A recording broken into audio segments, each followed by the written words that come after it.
দেশনায়ক জনাব তারেক রহমান, উনি আমাদেরকে যে বলিষ্ঠ নেতৃত্ব দিয়েছেন, আমাদেরকে আন্দোলন সংগ্রামে যেভাবে উনি সংগঠিত করেছেন, শুধু লন্ডনে বসে থেকে উনি আমাদেরকে যেভাবে অনুপ্রাণিত করেছেন, সেটি দেখে কিন্তু সারা বাংলাদেশের মানুষ, 18 কোটি মানুষ অনুপ্রেরণা নিয়ে এই খুনি হাসিনা, এই স্বৈরাচারকে বাংলাদেশ থেকে বিতাড়িত করেছে। এবং আগামী দিনে আমাদের যে ঘোষিত 31 দফার কর্মসূচি, সেই কর্মসূচির মাধ্যমে আমরা বিশ্বাস করি বাংলাদেশে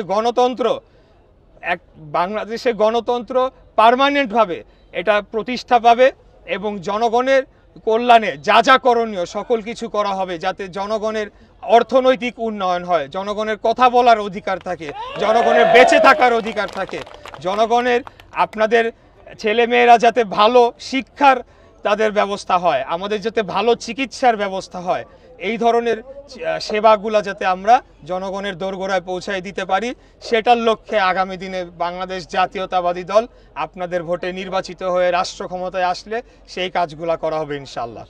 তো আর এখানে বক্তব্য দীর্ঘায়িত করব না। আমি আপনাদেরকে কথা দিতে চাই, সকলের সামনে কথা দিতে চাই যে আগামী দিনের রাজনীতিটা, বিএনপির রাজনীতি কেবলমাত্র জনগণের কল্যাণে হবে এবং দেশের কল্যাণে হবে। অন্য কোনো কিছুকে আমরা সুযোগ দিব না। বিএনপির নাম ব্যবহার করে কেউ যদি এখনো কোনো ধরনের অপকর্ম করেও থাকে, আপনারা একটা জিনিস একটু সতর্ক করে দিতে চাই, হয়তো কোনো কেউ ব্যক্তি আমাদের দলের নাম ব্যবহার করে কিছু অপকর্ম করেছে, সেটার দায়ভার কিন্তু আমরা নিব না এবং সেটার দায় আমাদের উপর আসে না। আমরা কি এখন সরকারে আছি? আমাদের হাতে কি স্বরাষ্ট্র মন্ত্রণালয় আছে যে আমরা এই আইন শৃঙ্খলার নিয়ন্ত্রণ করব? এটা নিয়ন্ত্রণ করার দায়িত্ব সরকারের। যে কারো নাম দিয়ে যদি কেউ চাঁদাবাজি করে বা কোনো ধরনের অপকর্ম করে, সেটা নিয়ন্ত্রণ করা, সেটা রোধ করার দায়িত্ব সরকারের। অতএব এটাকে সরকারকেই এই দায়ভারটা নিতে হবে।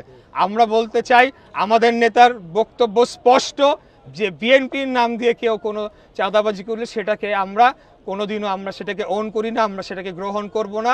আমরা জনগণের জন্য রাজনীতি করে যাচ্ছি এবং আজীবন জনগণের জন্য রাজনীতি করে যাব। এটাই আমাদের ওয়াদা, এটাই আমাদের প্রতিশ্রুতি এবং আগামী দিনে সেটা আপনারা অবশ্যই দেখতে পাবেন।